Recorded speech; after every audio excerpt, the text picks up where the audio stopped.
السلام علیکم ورحمۃ اللہ وبرکاتہ۔ ان الحمد للہ نحمده ونستعینه ونستغفره ونعوذ باللہ من شرور انفسنا ومن سیئات اعمالنا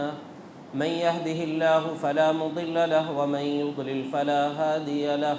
واشهد ان لا اله الا الله وحده لا شريك له واشهد ان محمدا عبده ورسوله يا أيها الذين آمنوا اتقوا الله حق تقاته ولا تموتن إلا وأنتم مسلمون يا أيها الناس اتقوا ربكم الذي خلقكم من نفس واحدة وخلق منها زوجها وبث منهما رجالا كثيرا ونساء واتقوا الله الذي تساءلون به والأرحام إن الله كان عليكم رقيبا يا أيها الذين آمنوا اتقوا الله وقولوا قولا سديدا يصلح لكم أعمالكم ويغفر لكم ذنوبكم ومن يطع الله ورسوله فقد فاز فوزا عظيما أما بعد فإن خير الحديث كتاب الله وخير الهدي هدي محمد صلى الله عليه وسلم وشر الأمور محدثاتها وكل محدثة بدعة وكل بدعة ضلالة وكل ضلالة في النار أعوذ بالله من الشيطان الرجيم بسم الله الرحمن الرحيم اهدنا الصراط المستقيم صراط الذين أنعمت عليهم غير المغضوب عليهم ولا الضالين آمين وقال أيضا وإن آمنوا بمثل ما آمنتم به فقد اهتدوا اللهم صل على محمد وعلى آل محمد كما صليت على إبراهيم وعلى آل إبراهيم إنك حميد مجيد اللهم بارك على محمد وعلى آل محمد كما باركت على إبراهيم وعلى آل إبراهيم إنك حميد مجيد رب اشرح لي صدري ويسر لي أمري واحلل عقدة من لساني يفقهوا قولي اللهم انفعنا بما علمتنا وعلمنا ما ينفعنا وزدنا علما سبحانك لا علم لنا إلا ما علمتنا إنك أنت العليم الحكيم۔ معزز علماء کرام، مجلس میں تشریف فرما بزرگ، نوجوانان اسلام، پردہ نشین خواتین اسلام اور پیارے بچوں، اللہ رب العالمین کا بڑا فضل ہے، اس کا انعام ہے کہ اللہ تبارک و تعالی نے دین کی کچھ بنیادی اور اہم باتیں آپ سے کرنے کا یہ موقع نصیب فرمایا ہے۔ اللہ رب العالمین مجھے صحیح بات آپ کے سامنے رکھنے کی اور ہم سب کو اس کو سمجھ کر اس پر عمل کرنے کی توفیق عطا فرمائے۔ عنوان جیسا کہ آپ نے سنا، منہج سلف اور نوجوان۔ ہمارے بھائی حافظ رضوان صاحب نے شخصیت کہا ہے۔ شخصیت ہر ایک کو نہیں کہا جا سکتا۔ میں ایک طالب علم ہوں، اللہ کی توفیق سے جو مجھ سے ہو سکے گا میں کچھ باتیں انشاءاللہ آپ کے سامنے رکھوں گا۔ اللہ رب العالمین ہم سب کو ہر کام میں دکھاوے سے محفوظ رکھے، اخلاص کے ساتھ ہر عمل کی توفیق عطا فرمائے۔ سب سے پہلے ہم عنوان جو ہے اس کے جو 3 حصے ہیں اس کو سمجھ لینے کی کوشش کریں گے۔ پہلی چیز ہے منہج، دوسری چیز ہے سلف، اور تیسری چیز ان دونوں کو جب ہم بات کر رہے ہیں دین کی، تو دین کا تعلق ہر مسلمان سے ہے، چاہے وہ کسی بھی عمر کا ہو، لیکن اس کو نوجوان سے جوڑ کر اس عنوان کو کیوں پیش کرنے کی ہم بات کر رہے ہیں، یا یہ عنوان کیوں منتخب کیا گیا ہے۔ پہلی بات ہے منہج، اور اس بات کو سمجھ لیں بہت سارے لوگ اس لفظ کو غلط بھی سمجھتے ہیں، شدت پسندی کہ آپ لوگ بہت زیادہ یہ بات کرتے ہیں، یا پھر اس کو جیسا کہ میں نے کسی موقع پر کہا تھا اسلام کے دو لفظ ایسے جن کو بڑا بدنام کیا گیا ہے، ایک ہے جہاد جو غیر مسلم بھائیوں کی طرف سے بدنام کیا گیا ہے، اور ایک ہے منہج جو کہ ہمارے لیے انتہائی ضروری چیز ہے، لیکن اس لفظ کو بھی لوگوں نے بدنام کیا ہے۔ بڑی سنجیدگی کے ساتھ اور غور و فکر کرتے ہوئے اگر ہم اس بات پر دھیان دیں، اس بات کو سوچیں، تو ہم میں سے ہر فرد، چاہے وہ بزرگ ہو، جوان ہو، بچہ ہو، مرد ہو یا عورت ہو، لڑکا ہو یا لڑکی ہو، ہر ایک کے لیے ضروری ہے۔ آپ جانتے ہیں کوئی بھی دعا کا ذکر جب آتا ہے تو اس کے بارے میں عام طور سے ایک لفظ آپ سنتے ہیں، مسنون دعا۔ یہ دعا مسنون ہے، یعنی سنت سے ثابت ہے، لیکن ایک دعا بھی ہم نے آپ کے سامنے پڑھا ہے جو آپ سب کو یاد ہے، وہ دعا فرض دعا ہے، اہدنا الصراط المستقیم، اور اس دعا کا تعلق اسی منہج سلف سے ہے۔ تو اب آپ سوچئے کہ منہج سلف کو سمجھنا کتنا ضروری ہے، جس کو ہر نماز کی ہر رکعت میں مانگنا اللہ اور اس کے رسول نے فرض قرار دیا ہے، شریعت نے بتایا ہے کہ اس کے بغیر نماز نہیں ہوتی ہے۔ تو اہدنا الصراط المستقیم، یہ سیدھے راستے کی دعا کرنا، یہ کتنی اہم ترین چیز ہے کہ اس دعا کو فرض کر دیا گیا، اس دعا کے مانگے بغیر نماز نہیں ہوگی، اسی لیے اس کو سمجھنا ضروری ہے۔ تو منہج کیا ہے؟ یہ دیکھیے، اس سے ملتا ہوا لفظ، اسی سے متعلق جو لفظ ہے مترادف اس کا، قرآن میں اللہ نے کہا لِكُلٍّ جَعَلْنَا مِنْكُمْ شِرْعَةً وَمِنْهَاجًا، تم میں سے ہر ایک کے لیے ہم نے راستہ اور طریقہ بتایا ہے۔ اس آیت کی تفسیر میں رئیس المفسرین عبداللہ ابن عباس رضی اللہ عنہما فرماتے ہیں شرعۃ ومنہاجا یعنی سنۃ وسبیلا، اللہ تبارک و تعالیٰ نے ہر امت کے لیے اس کا طریقہ، کیسے زندگی گزارنا ہے، دین پر کیسے عمل کرنا ہے، راستہ کیا ہے، اور اس راستے پر چلنے کا سلیقہ کیا ہے، دونوں چیزیں اللہ تبارک و تعالیٰ نے بتایا ہے۔ اسی طرح طریق النہج، یا پھر یہ طریق النہج کا مطلب ہوتا ہے واضح راستہ، اسی لیے منہج سلف جو اس کو ہم یہ کہہ سکتے ہیں الطریق المستقیم یا الطریق الواضح، سیدھا راستہ یا بالکل صاف ستھرا راستہ، اس کو بولیں گے منہج، اس لیے کہ یہی سیدھا راستہ انسان کو جنت تک پہنچاتا ہے۔ تو منہج کا ایک عام معنی آپ یہ سمجھ لیجئے، منہج کا مطلب ہوا سیدھا اور صاف راستہ جس میں چلنے میں کوئی پریشانی نہ ہو، لیکن اس راستے پر چلنے کا طریقہ بھی سکھایا گیا ہے۔ وہ راستہ تو صحیح ہے، صاف ستھرا ہے، لیکن چلیں گے کیسے؟ مثال کے طور پر روڈ بالکل صاف ستھری بنی ہوئی ہے، ابھی قریب میں آپ کی مسجد کے بازو کی روڈ بنی ہے معلوم ہوا، اب اس پر گاڑی چلانے کا ایک انداز تو یہ ہو سکتا ہے کہ لمٹ کے اندر کم سے کم جتنی سپیڈ چل سکتے ہیں ویسے چلیں، اور وہیں ایک نوجوان یہ ہو سکتا ہے کہ سپیڈ سے گاڑی چلائے، اسٹنٹ کرے روڈ میں، تو راستہ تو سیدھا ہے لیکن اس کے چلنے کا طریقہ غلط ہے۔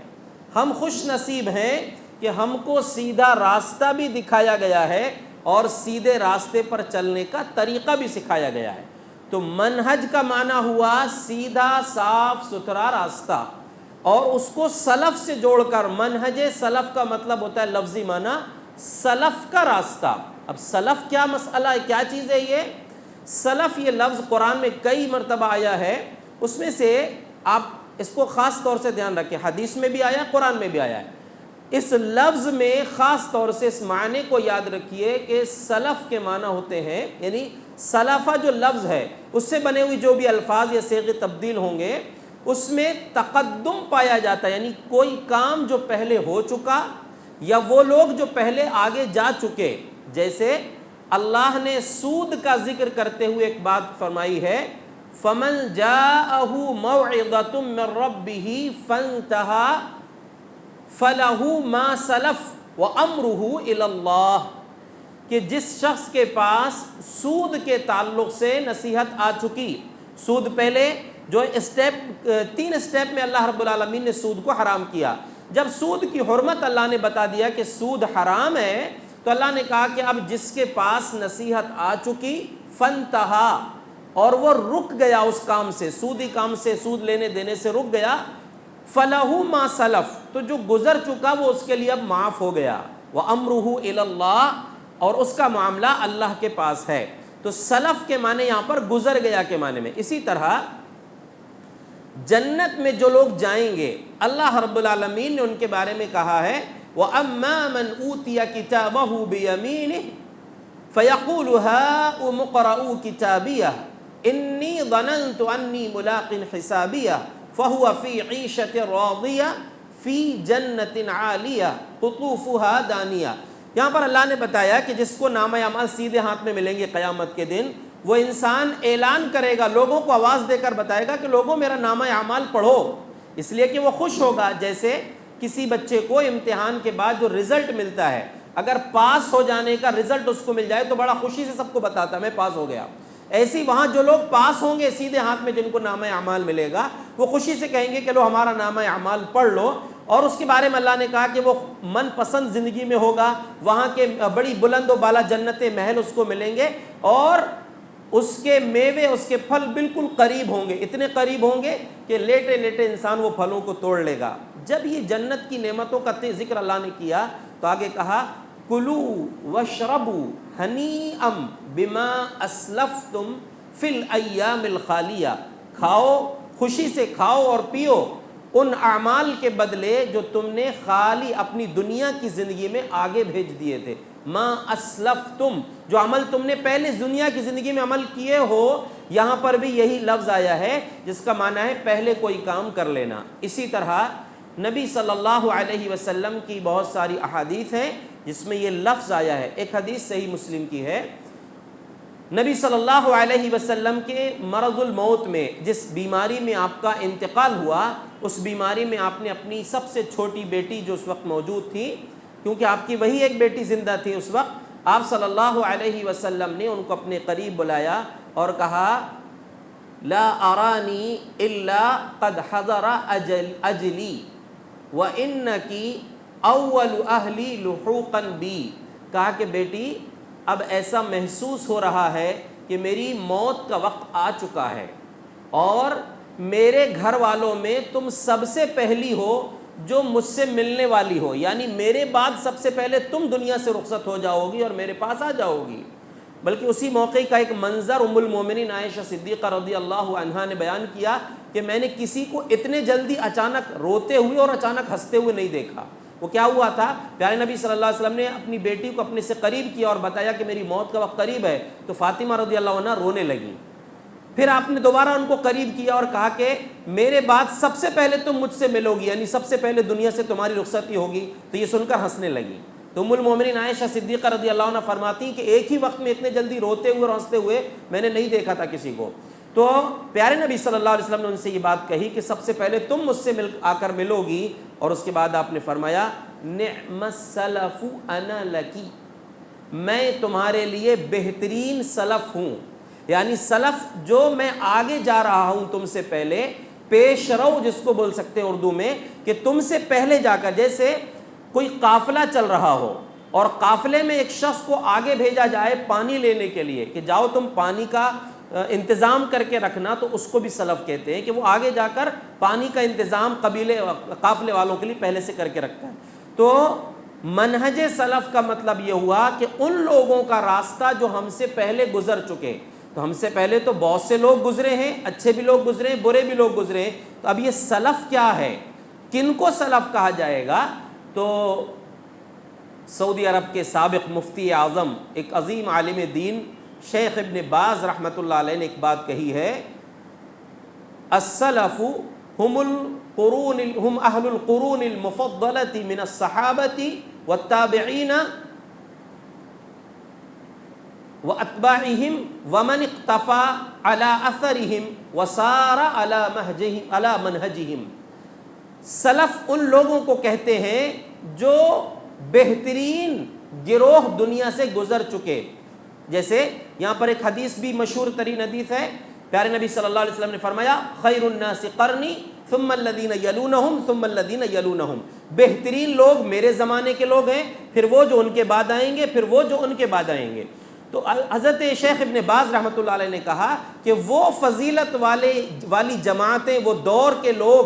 جو صحابہ کے بعد تابعین اور تبع تابعین اور وہ لوگ جنہوں نے ان کے نقش قدم پر چلنے کی کوشش کی، وَسَارَ عَلَى مَنْهَجِهِمْ، اور ان کے طریقے پر اپنے آپ کو ڈال دیا، ان کے راستے پر چلتے رہے، ایسے لوگ سلف ہیں۔ مطلب یہ ہوا کہ ہم سے پہلے جتنے لوگ صحیح عقیدے کے ساتھ، ایمان کے ساتھ، توحید کے ساتھ اور بہترین عمل، نیک عمل کے ساتھ اپنی زندگی گزارتے ہوئے دنیا سے رخصت ہو گئے، وہ ہمارے لیے سلف ہیں، اور ان کے راستے پر چل کر اپنی زندگی کو گزارنا یہی ہماری کامیابی کے لیے ضمانت ہے اور علامت ہے۔ جیسے آپ کو وہ فرض دعا جو ابھی آپ نے سنا، اس میں یہ بات کا ذکر ہے، جس کا ذکر بھی ہم انشاءاللہ آگے کر رہے ہیں۔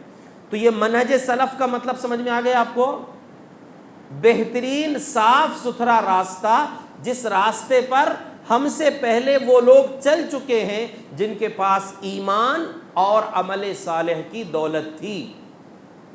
اب مجلس میں تو بہت سے بزرگ بھی ہیں ماشاءاللہ، لیکن نوجوانوں سے جوڑ کر خاص طور سے اس کو بات اس لیے کہی جا رہی ہے، دیکھیے اکثر ہوتا یہ ہے کہ نوجوان بڑے جلدی ان کی سوچ بدل جاتی ہے۔ آپ ایک مثال سے سمجھیں، نبی صلی اللہ علیہ وسلم نے جب نبوت کا اعلان کیا، مکہ میں توحید کی دعوت کا اعلان کیا، تو اکثر آپ کی دعوت کو قبول کرنے والے آپ سے کم عمر کے لوگ تھے۔ نبی صلی اللہ علیہ وسلم کو جب نبوت ملی تو عمر کتنی تھی آپ کی؟ 40 سال تھی، اور باقی جو صحابہ خاص طور سے جیسا کہ ابو بکر صدیق رضی اللہ عنہ اس وقت تقریباً 37.5 سال کے، حضرت عمر رضی اللہ عنہ ان سے بہت چھوٹے 30 سال کے اندر تھے، حضرت عثمان رضی اللہ عنہ وہ بھی اسی عمر کے تھے تقریباً، اسی طرح علی رضی اللہ عنہ تو بچے تھے چھوٹے۔ تو یہ جو چند لوگ یعنی جو اسلام قبول کیے، اور بھی طلحہ، زبیر رضی اللہ عنہ اور دیگر جو لوگ ہیں، ان میں اکثر ان لوگوں کی تعداد ہے جو کم عمر تھے، جوانی کی عمر میں تھے، اور یہی لوگ جو بڑے بڑے سردار تھے، بزرگ جو لوگ تھے، بوڑھے ہو چکے تھے، وہ سب کے سب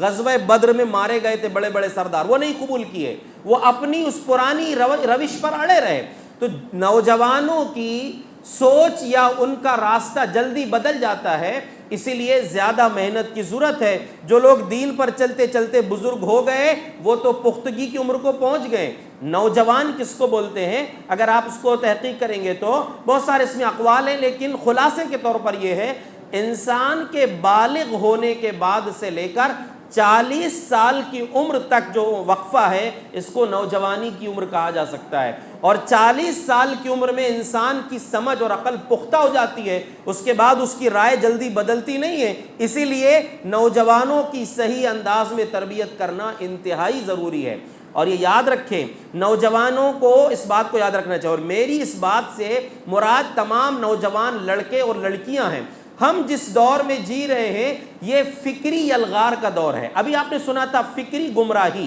کیا مطلب ہے؟ دنیا میں بہت ساری جنگیں ہوتی ہیں، ان جنگوں میں سے آج جس دور میں ہم جی رہے ہیں فکری جنگ چل رہی ہے۔ ابھی کچھ دن 2-4 دن پہلے میں ایک ویڈیو دیکھا، فلسطین کا ایک بچہ تھا جس کے بارے میں نیچے لکھا ہوا تھا کہ وہ 5 سال کی عمر میں حافظ ہو گیا، 5 سال کی عمر میں، اور وہ اتنا بہترین انداز میں خطبہ دے رہا تھا، مسجد میں جمعہ کا خطبہ دے رہا ہے، 10 سال کا بچہ، اور چھوٹی سی عمر ہے لیکن بڑے کانفیڈنس کے ساتھ وہ بول رہا تھا۔ اس کے چند الفاظ مجھے بہت اچھے لگے۔ اس نے کہا کہ آج کے دور کی جنگ جو ہے وہ فکری جنگ ہو گئی ہے، اور دشمنان اسلام کوشش کر رہے ہیں کیف اقتلوک فکریا، کیسے میں فکری طور پر تم کو ڈیمیج کر دوں، تم کو قتل کر دوں، کیف اجعلوک مسلما بغیر الاسلام وانت لا تدری، تم کو سمجھ میں بھی نہ آئے، اور کیسے تم کو اسلام کے نام پر تو رہو لیکن اسلام تمہاری زندگی میں نہ ہو، کیف اقتلوک کیف افسد عقیدتک وانت لا تدری، کیسے میں تمہارے عقیدے کو غارت کر دوں تم کو سمجھ میں نہ آئے، کیف اجعلوک حامل القرآن وانت لا تدری من القرآن شیئا، میں کیسے تم کو قرآن کا نام لینے والا باقی رکھ کر تمہاری زندگی کو ایسے ختم کر دوں کہ نام تو لو کہ ہم قرآن پڑھنے والے لیکن تمہاری زندگی میں قرآن کے تعلق سے کچھ بھی نہ ہو۔ آج بہت سارے لوگ اس کوشش میں لگے ہوئے ہیں آپ کے دین، آپ کے عقیدہ، آپ کی سمجھ، آپ کے منہج کو چھیننے اور برباد کرنے کے لیے، اور اس روش میں، اس راستے میں نوجوان بڑی آسانی سے بہہ جاتے ہیں۔ اسی لیے میں ایک بات آپ سے کہہ رہا ہوں، خاص طور سے اس کو یاد رکھیے، پاکستان کے ایک بزرگ عالم دین جن کا انتقال ہو گیا، حافظ صلاح الدین یوسف رحمۃ اللہ علیہ، جن کی کتاب کون سی آپ پڑھتے ہیں؟ مشہور تفسیر ہے احسن البیان، وہ علماء جو ائمہ اور علماء کی مجلس تھی ان کو نصیحت کر رہے تھے، تو اس میں انہوں نے ایک بات کہی کہ علماء جو سماج میں کام کرتے ہیں ان کی ذمہ داری ہے کہ پہلے اپنے اندر علم میں رسوخ پیدا کریں، اپنے علم کو پختہ کریں، اپنا عقیدہ اپنا منہج پہلے پختہ کریں، اس کے بعد دوسروں کی گمراہ لوگوں کی کتابیں پڑھ سکتے ہیں۔ وہ کب؟ جب ان کا اپنا عقیدہ مضبوط۔ کس سے بول رہے ہیں یہ بات؟ علماء سے کہہ رہے ہیں وہ کہ اپنا عقیدہ اپنی سوچ اپنا منہج پہلے آپ مضبوط کر لیجئے، اس کے بعد کسی اور کی کتاب یا کسی اور کی تحریر کو پڑھیے۔ جب آپ کے اندر اتنی طاقت اتنی صلاحیت آ جائے کہ آپ صحیح اور غلط کی تمیز کر سکتے ہیں۔ ورنہ انہوں نے ایک مثال دی ہے کہ علم میں پختگی کے بغیر ایک عالم نے جب اس کو یہ ذمہ داری دی گئی کہ آپ فلاں کی کتابیں پڑھو، اس میں کیا غلطیاں نکالو، تو غلطیاں نکالنا تو کہیں گیا، وہ خود اسی راستے پر چل پڑے۔ عالم تھے جبکہ وہ، یعنی پختگی نہیں تھی، سند یافتہ تھے، مدرسے میں پڑھے تھے۔ میں آپ نوجوانوں کو یہ بات کہنا چاہتا ہوں کہ جب ایک عالم کا معاملہ یہ ہو سکتا ہے، جب اس کے اپنے عقیدے میں اس کے اپنے منہج میں پختگی نہیں، تو وہ دوسرے غلط راہ پر جا سکتے ہیں۔ تو بہت سارے نوجوان جو یہ سمجھ رہے ہیں، اور آج کی گمراہی یہ ہے کہ لوگ بولتے ہیں کہ ہم کو علماء کی ضرورت نہیں ہے، ہم خود قرآن پڑھ لیں گے، لغت سے قرآن کو سمجھ لیں گے۔ یہ بہت بڑی غلطی ہے۔ اس لیے میرے نوجوان بھائیوں اور بہنوں، اس بات کو یاد رکھو، جس دور میں ہم جی رہے ہیں یہ فکری الغار کا دور ہے۔ بہت جلدی آپ کے ایمان، آپ کے منہج، آپ کے عقیدے کو چھینا جا سکتا ہے، اور اس بہترین عقیدے کے ساتھ آپ کو عمل بھی کرنا ضرور۔ خالی یہ نہیں کہ ہم عقیدے کی بات کر رہے ہیں، نمازوں سے ہمارا تعلق نہیں ہے، سنت رسول کی مخالفت ہماری زندگی میں ہے، ہم فرائض سے دور ہیں، ایسا نہیں ہونا چاہیے۔ ایک بات بڑی پیاری، حفصہ بنت سیرین رحمۃ اللہ علیہا، یہ حفصہ بنت سیرین محمد بن سیرین جو تابعی ہیں ان کی بہن ہیں یہ، اور یہ بڑی فقیہہ تھیں، ان کے بارے میں سمجھدار علم والی تھی۔ انہوں نے ایک بات کہی، یا معشر الشباب علیکم بالعمل فانی ما رأیت العمل الا بالشباب، کہ اے نوجوانوں عمل کرو، اس لیے کہ میں یہ بات دیکھتی ہوں کہ عمل کرنے کا اصل موقع جو ہے جوانی ہے۔ اس کی مثال ایک آپ کو میں دوں، جیسے آپ ہر مسجد میں دیکھیں گے کرسی لگی ہے، اور ہر مسجد کی ہر نماز میں ہر صف میں ہر وقت میں چاہے چند لوگ ہوں لیکن ایک نہ ایک آپ کو نمازی ایسے مل جائیں گے جو کرسی میں بیٹھ کر نماز پڑھ رہے ہیں۔ یہ کیا پیغام ہے؟ آپ کیا وہ جوان نہیں تھے؟ جوان وہ بھی تھے، ایک دور ان کے پاس بھی تھا اور طاقت ان کے جسم میں تھی، لیکن ایک وقت آیا کیا وہ کھڑے ہو کر نماز پڑھنے کے قابل نہیں۔ اس میں ایک چیز یہ بھی یاد رکھیں، پوری کوشش کرنا چاہیے جس حد تک ہو سکے کہ بغیر کرسی کی نماز پڑھیں۔ اگر آپ نیچے بیٹھ کر پڑھ سکتے ہیں تو نیچے پڑھ لیں، لیکن واقعی آپ نیچے بھی بیٹھنے کے لائق نہیں ہے تو پھر کرسی کا سہارا آخری کنڈیشن میں لے لیں۔ تو حفصہ بنت سیرین کہتی ہیں کہ نوجوانوں عمل کرو، اس لیے کہ میں دیکھ رہی ہوں کہ اکثر عمل کا معاملہ جو ہے وہ جوانی میں ہوتا ہے۔ اور آگے ایک بڑی اچھی بات، ایک جملہ انہوں نے کہا ہے، وَاعْلَمْ أَنَّنَا لَمْ نُخْلَقْ عَبَثًا وَلَن نُتْرَكَ سُدًى۔ اس بات کو یاد رکھ لو جوانوں، اس کو خاص طور سے یاد رکھو، چاہے لڑکے ہوں یا لڑکیاں ہوں، یاد رکھیے یہ کیا کہہ رہی ہیں، اس بات کو یاد رکھیے کہ ہم بیکار پیدا نہیں ہوئے ہیں، اور ایسا بھی نہیں ہے کہ ہم کو آوارہ اونٹ کی طرح چھوڑ دیا جائے گا۔ یہ لفظ قرآن میں سدن جو آیا ہے، سورہ قیامہ میں یہ لفظ آیا ہے، اس میں کیا کہا گیا کہ یعنی انسان کو ایسے نہیں چھوڑ دیا جائے گا۔ سدن اصل میں بولتے ہیں ایسے اونٹ کو جس کے گلے میں رسی نہ ہو، اس کو ویسے چھوڑ دیا گیا، اس کو کوئی پوچھنے والا نہ ہو۔ تو ہم ایسے نہیں پیدا ہوئے کہ ہم سے سوال نہیں ہوگا، بلکہ یاد رکھیے، اب اس جملے کے بعد حدیث رسول مشہور حدیث ہے کہ نبی صلی اللہ علیہ وسلم نے فرمایا قیامت کے دن ہر انسان سے سوال ہوں گے زندگی کے بارے میں۔ اس میں ایک سوال کیا ہوگا؟ عن شبابہ فیما ابلاہ، جبکہ ایک سوال یہ بھی ہوگا عن حیاتہ فیما افناہ، زندگی کے بارے میں کہ زندگی کہاں گزارے تھے۔ لیکن زندگی میں جوانی بھی شامل ہے، اس کے باوجود جوانی کے تعلق سے الگ سے سوال ہوگا عن شبابہ فیما افناہ، اپنی جوانی کو کہاں خرچ کیے تھے، کیسے گزارے تھے اپنی جوانی کو۔ تو ہمارے لیے ضروری ہے کہ منہج سلف کو یاد رکھیں، اور بالخصوص جوانی کی عمر میں اس کو خاص طور سے یاد رکھیں، اس لیے کہ پیارے نبی صلی اللہ علیہ وسلم کا ایک فرمان، اس کو خاص طور سے کل دوپہر میں آپ یاد کرنا، میری اس بات کو،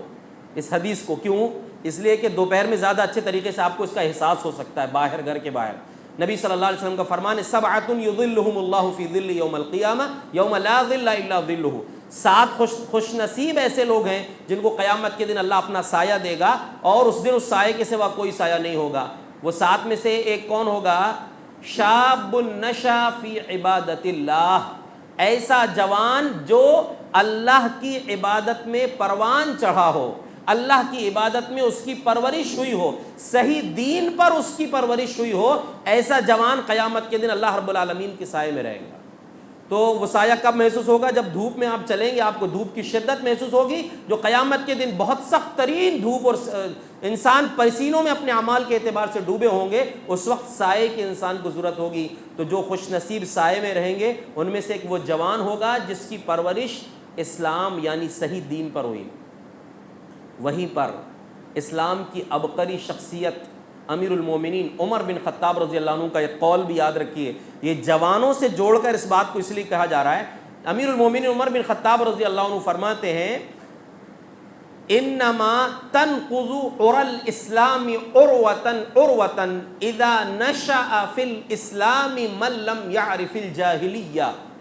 دھیرے دھیرے اسلام کی کڑیاں ٹوٹتے جائیں گی، یعنی اسلام جو ایک زنجیر کی طرح ہے، جو زنجیر کے ہر کڑی اس کی ایک دوسرے سے جڑی ہوئی ہے اور بہترین زندگی انسان جی رہا ہے، لیکن دھیرے دھیرے وہ کڑیاں ٹوٹتے جائیں گی جب اسلام کے اندر ایسا شخص پروان چڑھے گا، ایسے انسان کی پرورش ہوگی جو جاہلیت کو نہیں جانتا، صحیح راستے کو تو جانتا ہے، غلط چیز کو نہیں جانتا، صحیح راستہ تھوڑا معلوم ہے اس کو، غلطیاں اس کو نہیں معلوم، تو وہ انسان صحیح راستے کو چھوڑ کر غلطی کی طرف نکل جائے گا۔ اسی لیے امیر المومنین عمر بن خطاب رضی اللہ عنہ فرما رہے ہیں کہ ضروری ہے کہ آپ صحیح چیز بھی سیکھیں اور غلط چیز بھی سیکھیں۔ جیسے کہ یعنی غلط چیز بھی سیکھیں کا مطلب یہ نہیں کہ اس کو عمل کرنے کے لیے سیکھیں، بلکہ آپ کو معلوم ہو کہ صحیح راستہ کیا ہے، غلط راستہ کیا ہے۔ جیسے حضرت حذیفہ بن یمان رضی اللہ عنہ، وہ کہتے ہیں کان الناس یسألون الناس عن الخیر وکنت اسألہ عن الشر مخافۃ ان یدرکنی، لوگ نبی صلی اللہ علیہ وسلم سے خیر کے بارے میں، نیکیوں کے بارے میں پوچھتے تھے، اور میں نبی صلی اللہ علیہ وسلم سے برائیوں کے بارے میں پوچھتا تھا۔ کیوں پوچھتا تھا؟ اس ڈر سے، مخافۃ ان یدرکنی، اس ڈر سے کہ کہیں کسی غلطی میں، غلط راستے پر، غلط کام میں میں مبتلا نہ ہو جاؤں۔ تو ہماری ذمہ داری بنتی ہے کہ صحیح چیز معلوم کریں، صحیح راستہ بھی ہم کو معلوم ہو، اور غلط راستے پر جو لوگ جا رہے ہیں وہ غلط راستہ بھی ہم کو معلوم ہو، غلط راستے پر چلنے والے بھی ہم کو معلوم ہو، تاکہ ہم ان کے راستے کو اختیار نہ کریں۔ امام ابن تیمیہ رحمۃ اللہ علیہ نے ایک بڑی زبردست بات کہی ہے، مجموع الفتاوی میں وہ بات موجود ہے۔ وہ کہتے ہیں من لم يعرف الا الخیر فقد یأتیہ الشر وقد لا يعلم انہ شر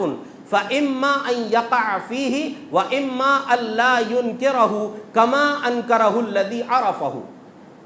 بڑی زبردست اور بہترین بات ہے یہ امام ابن تیمیہ رحمۃ اللہ علیہ کی، کہ جو انسان نیکیاں تو جانتا ہے، صحیح چیز تو جانتا ہے، لیکن جس سے بچنا ہے اس چیز کو وہ نہیں پہچانتا، برائی سے کو نہیں جانتا۔ جیسے کہ آپ دیکھیں گے قرآن میں اللہ نے جیسے توحید کا بار بار ذکر کیا ہے، ویسے شرک کا اللہ رب العالمین نے بار بار ذکر کیا ہے۔ تو توحید کی پہچان بھی ضروری ہے، شرک کے راستے اور بدعت کے، گمراہی کے راستے بھی ضروری ہے، تاکہ آپ توحید پر ہوں، ایمان آپ کا سلامت ہو، اور ایمان کو برباد کرنے والی چیز نواقض اسلام جو ہیں ان سب کو بھی آپ جانتے ہوں، تاکہ ان سے آپ محفوظ رہیں۔ تو امام ابن تیمیہ رحمۃ اللہ علیہ فرما رہے ہیں کہ جو انسان نیکی کو تو پہچانتا ہے لیکن برائی کو نہیں سیکھتا، تو بہت ممکن ہے کہ برائی اس کی زندگی میں آ جائے گی اور اس کو سمجھ میں بھی نہیں آئے گا کہ یہ برائی ہے، اور پھر اس کے بعد دو آپشن ہوں گے، یا تو اس برائی میں مبتلا ہو جائے گا، یا پھر جتنی مضبوطی کے ساتھ غلط چیز کو پہچان کر جو انسان اس کا رد کرتا ہے، اتنی مضبوطی سے وہ انسان برائی کا رد نہیں کرے گا، وہ بلکہ بول دے گا ٹھیک ہے نا ایسا چل جائے گا یہ بھی، یا پھر اس کا رد نہیں کرے گا، خاموشی اختیار کر لے گا۔ ضروری ہے کہ حق اور صحیح بات بھی آپ جانیں اور غلطی جو ہے اس کو بھی آپ پہچانیں، تاکہ آپ صحیح راستے پر چلیں اور غلط راستے سے آپ محفوظ رہیں۔ اب دیکھیے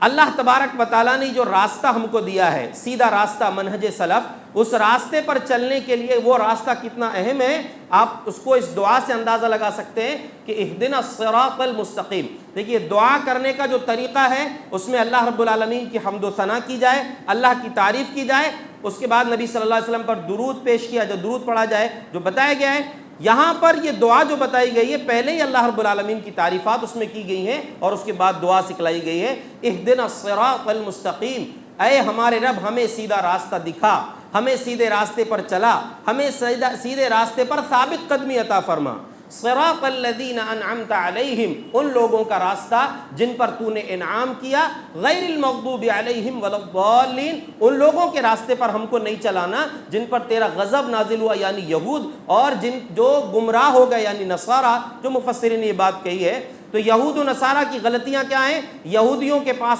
علم تھا، عمل نہیں تھا، نصارہ کے پاس عمل تھا، علم نہیں تھا، جو جی میں کر لے رہے ہیں۔ تو ایسا نہیں، بلکہ اعتدال کی راہ اور سیدھا راستہ یہ ہے، صراط مستقیم یہ ہے کہ انسان صحیح علم حاصل کرے اور علم کے ساتھ اس پر عمل کرے۔ دیکھیے منہج سلف یہ بہت لمبا موضوع ہے، بہت ساری باتیں، مختصر میں ہم آپ کے سامنے یہ بات کہنا چاہیں گے کہ اس راستے پر چلنے کے لیے انسان کے پاس صحیح علم ہو اور علم کے ساتھ صحیح عمل بھی ہو۔ علم حاصل کرنے میں اس بات کو یاد رکھیے کہ بہت سارے لوگ جو اس دور کی ایک بڑی غلطی ہے کہ ہم کو علماء کی ضرورت نہیں ہے، علماء کے بغیر ہم سمجھ سکتے ہیں، ہم لغت سے سمجھ لیں گے، ایسا کر لیں گے۔ یاد رکھو علماء سے نہیں سمجھنے کی وجہ سے بہت ساری غلطیاں ہوتی ہیں۔ صحابہ کرام نے صحیح چیز نبی صلی اللہ علیہ وسلم سے سیکھی ہے اور وہ پھر اپنے شاگردوں کو سکھایا اور وہ سلسلہ چل رہا ہے۔ جیسے مشہور ترین ایک حدیث ہے، قرآن کی ایک آیت ہے، اللہ نے قرآن میں یہ بات کہا، کلوا واشربوا حتی یتبین لکم الخیط الابیض من الخیط الاسود، کہ جو سحر کے وقت کا معاملہ ہے، سحری جو ہم کھاتے ہیں، اللہ نے کہا کہ جب تک کالا دھاگا سفید دھاگے سے الگ نہ دکھنے لگے، نہ ہو جائے، تب تک کھاتے رہو۔ تو ایک صحابی آئے اور انہوں نے یہ سمجھا ایک کالا اور ایک سفید دھاگا جو ہے انہوں نے اپنے تکیے کے نیچے رکھ لیا، اور دیکھیں کہ ابھی تو الگ سمجھ میں نہیں آ رہے ہیں، جب تک کھائیں گے، کھاتے رہے، کافی اجالا ہو گیا۔ صبح نبی صلی اللہ علیہ وسلم کے پاس آ کر بتائے، کہا کہ اللہ کے رسول میں نے یہ دونوں دھاگے رکھا لیکن بہت دیر تک سمجھ میں نہیں آئے۔ تو آپ نے ایک بات کہی، ان وسادتک العریض، تمہارا تکیہ تو بہت چوڑا ہو گیا کہ پورا آسمان تمہارے تکیے کے نیچے آ گیا۔ کہا کہ نہیں، اس کا یہ مطلب نہیں جو آپ سمجھیں، بلکہ اس کا مطلب یہ ہے کہ صبح صادق صبح کاذب سے الگ سمجھ میں آنے لگے، یعنی صبح صادق نمودار ہو جائے، فجر طلوع ہو جائے تو پھر تم کھانا پینا بند کر دو۔ تو دیکھیے صحابی رسول نے صحیح چیز کہاں آ کر سیکھے ہیں؟ نبی صلی اللہ علیہ وسلم کے پاس سیکھے ہیں۔ اور صحابہ کرام جو علم حاصل کر رہے ہیں اس کے لیے انہوں نے بڑی قربانیاں دی ہیں، بڑی آسانی سے یہ بات نہیں کہی جا سکتی۔ علماء نے، محدثین نے جو قربانیاں پیش کی ہیں، نہ جانے کتنے سفر انہوں نے کیے اور یہ صحیح علم ہم تک پہنچا ہے، اور اس کے لیے بڑی قربانیاں دینے کی آج بھی ضرورت ہے۔ جیسے کہ امیر المومنین عمر بن خطاب رضی اللہ عنہ فرماتے ہیں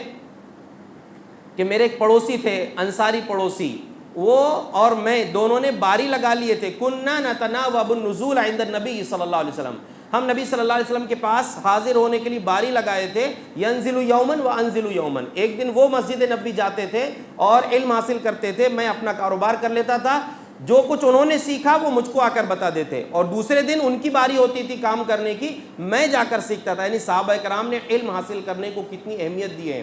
صحیح مسلم یا صحیح بخاری کی ایک روایت ہے، حضرت ابو بکر صدیق رضی اللہ عنہ نے نبی صلی اللہ علیہ وسلم کی وفات کے بعد حضرت عمر رضی اللہ عنہ سے کہا، انطلق بنا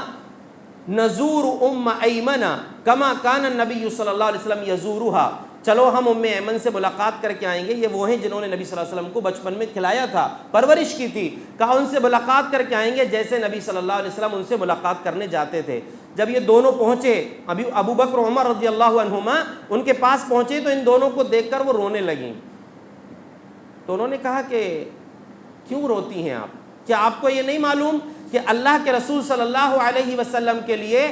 اللہ کے پاس جو ہے وہ دنیا سے بہتر ہے؟ یعنی ان دونوں کو ایسا محسوس ہوا کہ نبی صلی اللہ علیہ وسلم کی وفات کی وجہ سے یہ رو رہی ہیں، تو کیا آپ کو یہ نہیں معلوم کہ اللہ کے نبی صلی اللہ علیہ وسلم کے لیے اللہ کے پاس بہترین مقام ہے؟ کہا کہ میں اس لیے نہیں رو رہی ہوں کہ مجھے یہ نہیں معلوم، یہ تو معلوم ہے، رو اس لیے رہی ہوں ان الوحی انقطع، رونا اس لیے آ رہا ہے کہ وحی جو آسمان سے نازل ہوتی تھی وہ سلسلہ ختم ہو گیا۔ یعنی وحی کے علم سے صحابہ اور صحابیات کو کتنا گہرا تعلق تھا، ان کے نزدیک اس کی کتنی اہمیت تھی، اس کو یاد کر کے وہ رو رہی ہیں کہ جو علم آسمان سے ہمارے لیے وحی کے ذریعے آتا تھا وہ سلسلہ ختم ہو گیا۔ تو وہ تڑپ ہمارے اندر بھی ہونا چاہیے، اور صحابہ کرام نے یہ علم پھر صحابہ کو اپنے شاگردوں کو دیا۔ صحابہ کرام میں سے ایک مشہور نام حضرت ابو ہریرہ رضی اللہ عنہ کا ہے، جن کو لوگوں نے اعتراض کیا کہ یہ اتنی زیادہ حدیثیں کیوں بیان کرتے ہیں۔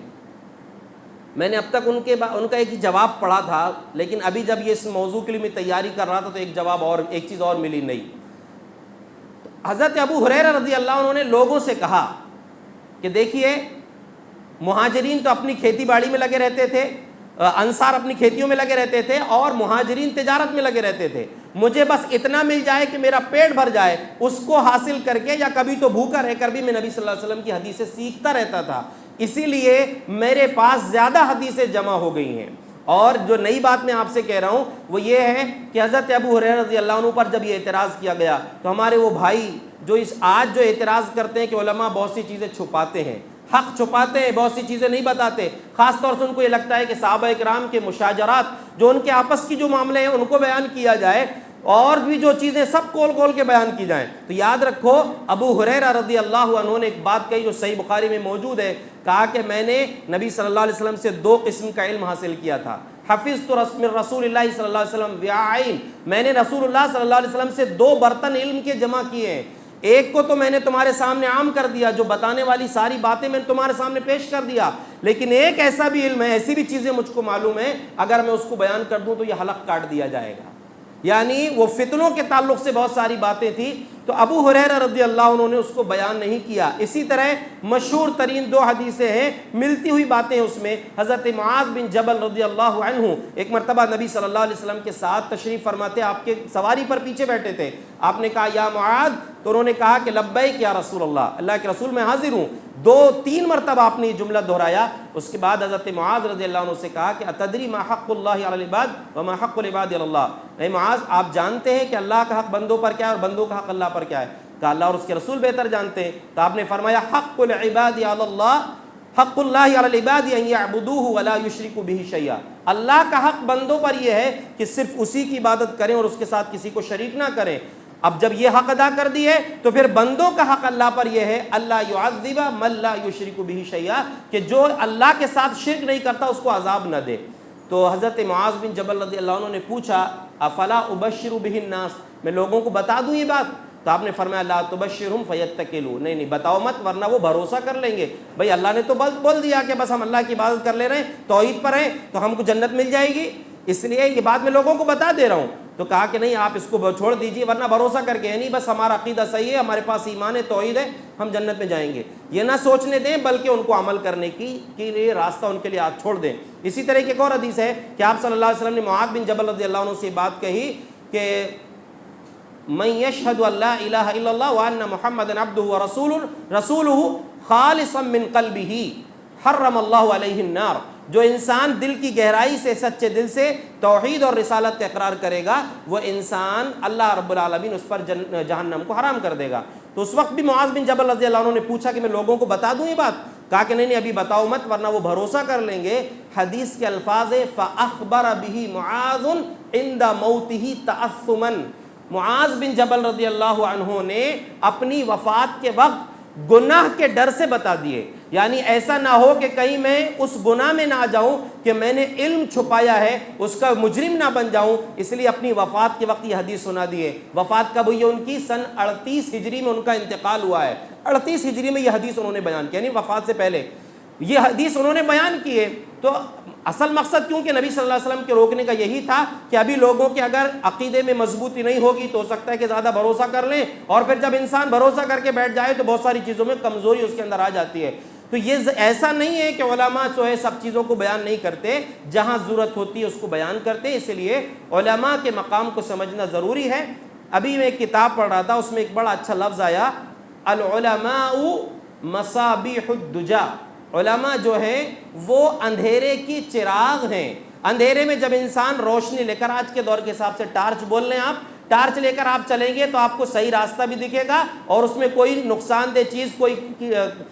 تکلیف دینے والی چیز ہے یا کوئی گڈھا اس میں ہے تو اس کو بھی وہ آپ کو راستہ دکھائے گا، وہ لائٹ، وہ روشنی، آپ اس کے ذریعے سے وہ راستہ آپ صحیح طریقے سے معلوم کر لیں گے۔ تو اسی لیے وہ علماء جو صحیح چیزیں آپ کو سکھا رہے ہیں، جو توحید و سنت کی دعوت دے رہے ہیں، خرافات اور بدعات اور شرک سے آپ کو روک رہے ہیں، قرآن و سنت کو آپ کو سمجھا رہے ہیں، منہج سلف یعنی صحابہ کرام اور ان کے تابعین، ان کے بعد والے وہ لوگ جنہوں نے صحیح معنوں میں صحیح راستے پر چلنے کی کوشش کی ہے، ان کے انداز میں جو راستہ آپ کو دکھا رہے ہیں وہ اس لائق ہے کہ آپ ان کا احترام کریں۔ یہ راستہ، اس راستے پر چلنے کے لیے ہمیں ضروری ہے کہ ہم اللہ اور اس کے رسول کے بتائے ہوئے طریقے کو اپنائیں۔ پیارے نبی صلی اللہ علیہ وسلم کی ایک حدیث جو آپ نے سنی بھی ہوگی کہ ایک مرتبہ آپ نے ایک سیدھی لکیر کھینچی صحابہ کرام کے سامنے، اور اس کے دونوں طرف چند لکیریں کھینچ کر آپ نے اس بیچ والی لکیر پر انگلی رکھ کر فرمایا وَأَنَّ هَذَا صِرَاطِي مُسْتَقِيمًا فَاتَّبِعُوهُ وَلَا تَتَّبِعُوا السُّبُلَ فَتَفَرَّقَ بِكُمْ عَنْ سَبِيلِهِ ذَلِكُمْ وَصَّاكُمْ بِهِ لَعَلَّكُمْ تَتَّقُونَ، کہ دیکھو میرا یہ سیدھا راستہ ہے، اس سیدھے راستے پر چلو، اس سے ہٹ کر ادھر ادھر نہیں جانا، ورنہ یہ سیدھا راستہ چھوڑ کر اگر تم ادھر چلو گے تو یہ سیدھے غلط راستے تم کو سیدھے راستے سے ہٹا دیں گے۔ اور ذالکم وصاکم بہ، اس بات کی تمہارا رب تم کو وصیت کر رہا ہے، لعلکم تتقون، تاکہ تم لوگ متقی بن جاؤ۔ دیکھیے متقی بننے کی بات آئی ہے، ایک بات یاد آ گئی، امام بخاری رحمۃ اللہ علیہ نے اپنی کتاب میں صحیح بخاری میں قرآن کی ایک آیت، ایک بہترین دعا جو ہر شخص کو یاد ہونا چاہیے، سورہ فرقان کی ایک آیت ہے جس میں عباد الرحمن کی خوبیاں اللہ رب العالمین نے بیان فرمایا ہے۔ وہ عباد الرحمن کی خوبیاں اور ان کے اعمال کے بیچ میں ایک یا اس کے آخر میں ایک دعا اللہ نے بتایا کہ اللہ کے سچے بندے جو ہوتے ہیں وہ دعا کرتے ہیں ربنا ہب لنا من ازواجنا وذریاتنا قرۃ اعین وجعلنا للمتقین اماما۔ وہ لوگ دعا کرتے ہیں اے ہمارے رب ہم کو ہماری بیویوں، ہمارے جوڑے، شوہر دعا کرے تو بیوی اور بیوی دعا کرے تو شوہر، وہ ایک دوسرے کا جوڑا ہے، اے ہمارے رب ہم کو ہمارے جوڑے اور ہماری اولاد سے آنکھوں کی ٹھنڈک عطا فرما، ہم کو ہمارے جوڑے اور ہماری اولاد سے آنکھوں کی ٹھنڈک عطا فرما، وجعلنا للمتقین اماما، اور ہم کو متقی پرہیزگار لوگوں کا امام بنا دے۔ اس کے دو مطلب ہیں، ایک مطلب تو یہ بیان کیا گیا ہے ہماری پوری فیملی کو متقی بنا دے، پوری فیملی کو متقی بنا دے، اور ہم اس فیملی کے جو لیڈر ہیں، جیسے ایک مرد ہے، شوہر ہے، اس کی ماتحت اس کی بیوی ہے، اس کے بچے ہیں، تو وہ دعا کر رہا ہے کہ اللہ مجھے نیک بنا دے اور میری پوری فیملی کو نیک بنا دے، وہ پوری فیملی کا امام، یہ ذمہ دار جو ہوں تو میں بھی متقی رہوں، میرے ماتحت رہنے والے تمام لوگ بھی متقی رہیں۔ دوسرا مطلب جس کو امام بخاری رحمۃ اللہ علیہ نے ذکر کیا ہے اے ائمۃً نقتدی بمن قبلنا ویقتدی بنا من بعدنا، اے اللہ ہم کو ایسا بنا دے کہ ہم اپنے سے پہلے، وہی سلف جو گزر چکے ان کا یہی مطلب ہے، کہا کہ ہم کو ایسا بنا دے کہ ہم اپنے سے پہلے گزرے ہوئے لوگوں کی اقتدا کریں، ان کو اپنا پیشوا مان لیں، ان لوگوں کے راستے پر چلیں، وَيَقْتَدِي بِنَا مَن بَعْدَنَا، اور جب ہم اس سیدھے راستے پر چل رہے ہیں تو ہماری آنے والی نسلیں ہم کو دیکھ کر صحیح راستے پر چلیں، یعنی ہم کو ہماری نسلوں کے لیے مقتدا بنا دے، ایسا نیک ہم کو بنا دے کہ ہم پچھلوں کے راستے پر چلیں جو اچھے لوگ گزر چکے، اور ہم کو دیکھ کر ہمارے آنے والی نسلیں بھی اس پر عمل کریں۔ اس کے بعد تو ایک چیز جو یہاں سمجھ میں آ گئی کہ امام بخاری رحمۃ اللہ علیہ نے اس کی جو وضاحت کی ہے کہ متقیوں کا امام بنا دے، یہ کب بنے گا انسان؟ جب سلف کے راستے پر چلتے ہوئے اپنی زندگی کو گزارے گا اور ایسے اپنے آپ کو بنا لے گا کہ اس کے بعد والے اس کے راستے پر چلیں۔ اس کے بعد اگلی بات امام بخاری رحمۃ اللہ علیہ نے اپنے ایک بڑے استاذ امام ابن عون رحمۃ اللہ علیہ کے حوالے سے اسی جگہ ذکر کی ہے۔ فرماتے ہیں کہ امام ابن عون رحمۃ اللہ علیہ نے فرمایا ثلاث احبہن لی ولی اخوانی، تین چیزیں ایسی ہیں جو مجھے اپنے لیے اور اپنے بھائیوں کے لیے پسند ہیں۔ کون بول رہے ہیں؟ یہ امام بخاری رحمۃ اللہ علیہ کے استاد بول رہے ہیں کہ تین چیزیں مجھے اپنے لیے بھی اور اپنے بھائیوں کے لیے یعنی تمام لوگوں کے لیے پسند ہیں۔ پہلی چیز ان یتفہموا القرآن ویسألوا عنہ، لوگوں کو چاہیے کہ قرآن سیکھیں، قرآن سیکھنے کی کوشش کریں، اور سیکھنے کے بعد قرآن سمجھیں، قرآن کو سمجھیں۔ اور دیکھیے قرآن کو اللہ نے آسان کیا ہے، وَلَقَدْ يَسَّرْنَا الْقُرْآنَ لِلذِّكْرِ فَهَلْ مِن مُدَّكِرٍ، ہم نے قرآن کو سمجھنے کے لیے، پڑھنے کے لیے مختلف مطلب ہے اس میں ایک چیز یہ بھی ہے کہ قرآن کو ہم نے سمجھنے کے لیے آسان کیا ہے کوئی سمجھنے والا تو اب آپ قرآن کو سمجھیے، لیکن اس کے بعد کیا کرنا ہے؟ وَأَن يَسْأَلُوا عَنْهُ، ہم نے جو سمجھا اسی کو سمجھ کر فائنل نہیں کر لینا کہ ہم نے جو سمجھ لی بس صحیح، اس کے آگے کسی سے پوچھنے کی، کسی کے پاس جانے کی ضرورت نہیں، بلکہ اس کے بارے میں پوچھئے۔ کس سے پوچھئے؟ تو پھر قرآن جو ایک مقام پر کہتا ہے فَاسْأَلُوا أَهْلَ الذِّكْرِ إِن كُنتُمْ لَا تَعْلَمُونَ، کوئی بات تمہیں نہیں معلوم، نہیں سمجھ میں آئی تو اہل علم سے پوچھئے۔ تو پہلی بات قرآن کو سمجھیے اور اس کے بارے میں پوچھئے۔ دوسری بات وَأَن يَتَعَلَّمُ السُّنَّةَ وَيَسْأَلُ عَنْهَا،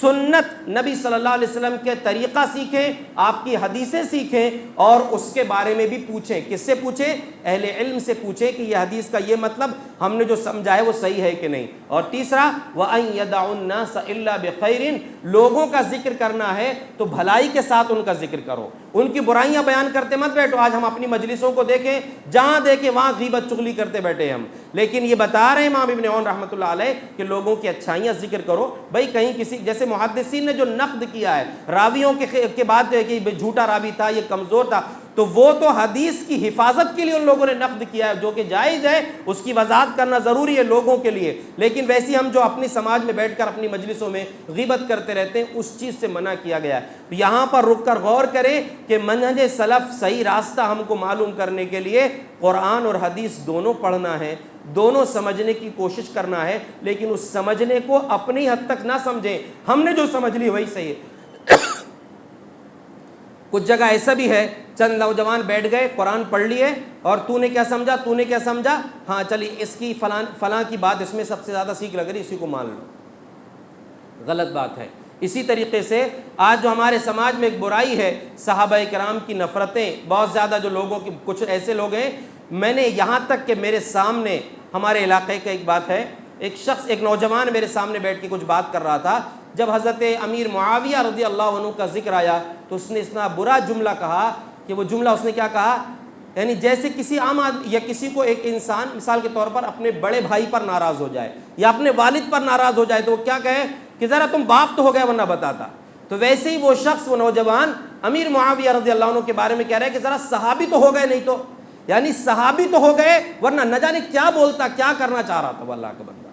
تو یہ غلطی، اچھا یہاں سے بات شروع ہوتی ہے۔ یہ علی مرزا جو بہت سارے نوجوان ہمارے سنتے، ایک بات اہل علم نے بڑی اچھی بات کہی ہے، یہ مت سوچئے، یہ مت دیکھیے کہ اس کے فالوورز کتنے ہیں، یہ دیکھیے کہ وہ کس کا فالوور ہے، وہ کس کی باتیں، وہ کس سے علم حاصل کر کے آپ کو سکھا رہا ہے۔ یہ مت دیکھیے کہ اس کو سننے والے اتنے لوگ ہیں۔ یاد رکھو قیامت کے دن نبی صلی اللہ علیہ وسلم نے فرمایا، نبی جب آئیں گے، انبیاء آئیں گے اللہ کے سامنے تو ایسے ایسے آئیں گے، کسی کے پاس بڑی جماعت ہے، کسی کے پاس چھوٹی جماعت ہے۔ کچھ نبی ایسے آئیں گے جن کے ساتھ 2 ہی امتی ہیں، ایک نبی ایسے آئیں گے کہ ایک ہی امتی لے کر آئیں، ایسے بھی نبی آئیں گے کہ لیس معہ احد، ان کے پاس ان کی دعوت قبول کرنے والا ایک بھی نہیں تھا، دعوت کا کام کیے، نبی تھے، لوگوں کو صحیح راستہ دیکھا لیکن کسی نے بھی قبول نہیں کیا۔ تو کیا وہ حق نہیں رہا؟ حق ہوگا اس کے ساتھ چاہے کوئی بھی اس پر عمل کرنے والا نہ ہو۔ تو آپ یہ مت سوچئے کہ کس کے پاس کہتے ہیں، آپ دیکھیں گے، مدارس کا دورہ کر کے دیکھیں، بڑے بڑے اساتذہ جن کی 50 سال صحیح بخاری پڑھاتے پڑھاتے گزر گئیں، صحیح مسلم پڑھاتے گزر گئے، قرآن کی تفسیر کرتے ہوئے گزر گئے، لیکن ان کو عوام میں سے کوئی نہیں پہچانتا، وہ لوگوں کے سامنے نہیں آئے اس لیے کوئی ان کو نہیں پہچانتا، لیکن علم کے سمندر ہیں وہ۔ تو اللہ کے بندو، ہمارے لیے پیغام یہ ہے کہ ہم صحیح راستہ جو ہے کتاب و سنت کی روشنی میں، جو ہمارے اسلاف جس راستے پر چلے ہیں، جس طریقے کو ان لوگوں نے اپنایا ہے، اور اللہ تبارک و تعالیٰ نے اس راستے پر ہمیں چلنے کا حکم دیا ہے، اہدنا الصراط المستقیم صراط الذین انعمت علیہم، ان لوگوں کا راستہ جن پر تو نے انعام کیا۔ کون ہے منعم علیہ؟ جن پر اللہ کا انعام ہوگا۔ ومن يطع الله والرسول فاولئك مع الذين انعم الله عليهم من النبيين والصديقين والشهداء والصالحين وحسن اولئك رفیقا۔ تو ہمارے لیے خلاصہ کلام یہ ہے کہ ہم اپنی زندگی میں اس بات کو یاد رکھیں کہ اللہ تبارک و تعالیٰ نے جو یہ دعا ہمیں فرض دعا سکھلائی ہے، اہدنا الصراط المستقیم،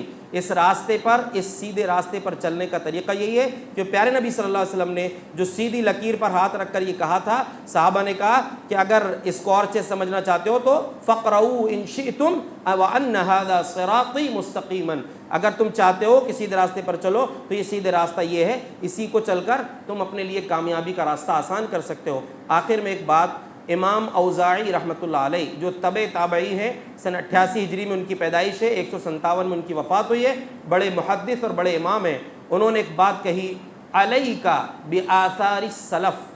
تمہاری ذمہ داری ہے کہ تم سلف کے راستے کو اختیار کرو۔ جو پہلے انعام یافتہ لوگ آگے چلے گئے، صحابہ کرام، نبی صلی اللہ علیہ وسلم تو ہمارے لیے پیشوا اور نمونہ ہیں۔ آپ نے جو صحابہ کرام کو بتایا، جیسے کہ آپ نے ایک آیت سنی، فَإِنْ آمَنُوا بِمِثْلِ مَا آمَنْتُمْ بِهِ، اللہ نے نبی کے صحابہ کو یہ بات کہی ہے کہ اے نبی کے صحابہ، یہ دیگر لوگ تمہارے ایمان کی طرح ایمان لائیں گے تو ان کا ایمان قابل قبول ہے۔ اگر ایسا ایمان نہیں ہے، صحابہ کا ایمان معیار ہے، اس سے ہٹ کر کوئی اپنی بات کرے، اس ایمان سے ہٹ کر، تو اس کا راستہ کیا ہے؟ اللہ نے دوسری جگہ قرآن میں فرمایا وَمَنْ يُشَاقِقِ الرَّسُولَ مِنْ بَعْدِ مَا تَبَيَّنَ لَهُ، کہ ایک انسان جو واضح راستہ مل جانے کے بعد رسول کی مخالفت کرے، وَيَتَّبِعْ غَيْرَ سَبِيلِ الْمُؤْمِنِينَ، اور مومنوں کے راستے سے ہٹ جائے۔ اس وقت جب قرآن نازل ہوا مومن کون تھے؟ صحابہ کرام تھے۔ صحابہ کرام کے منہج سے جو ہٹ جائے، نُوَلِّهِ مَا تَوَلَّى، وہ جدھر جائے گا ہم اس کو جانے دیں گے، وَنُصْلِهِ جہنم، اس کا ٹھکانہ جہنم ہے، وَسَاءَتْ مَصِيرًا، اور وہ بہت بری جگہ ہے۔ وَنُصْلِهِ جہنم، ہم اس کو جہنم میں ڈال دیں گے، وَسَاءَتْ مَصِيرًا، اور وہ بہت بری جگہ ہے۔ تو امام اوزاعی رحمۃ اللہ علیہ نے جو بڑی خوبصورت بات یہ کہی ہے، علیک بآثار السلف، تمہاری ذمہ داری ہے کہ جو سلف آگے گزر چکے ان کے راستے کو اختیار کرو۔ وَإِن رَفَضَكَ النَّاسُ، اگرچہ لوگ تم کو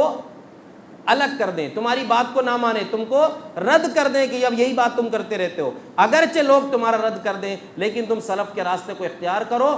وَإِيَّاكَ وَرَأْيَ الرِّجَالِ وَإِن زَخْرَفُوهُ بِالْقَوْلِ، اور تم